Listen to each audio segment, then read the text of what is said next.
When it rains, the plants in the garden become fresh. When it rains, the plants in the garden become fresh. বৃষ্টির সময় আমার গার্ডেনের গাছ যখন তাজা হয়ে ওঠে, আজকে আপনাদের সেই দৃশ্যটাই দেখাবো।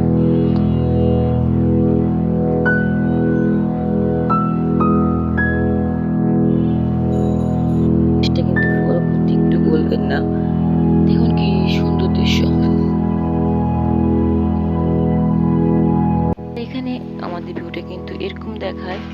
আর আমরা এখানে একটা ট্যাঙ্ক রাখছি সিমেন্টের, যেখানে আমরা গাপ্পি পালবো, গাপ্পি মাছ। আর পিছনে যে ককশিট দেখতেছেন ওইটার ভিতরে কিন্তু মাটি আছে। আর এই পুঁইশাক, ওই ককশিটের ভিতরে কিন্তু এই মাশরুম উঠেছে।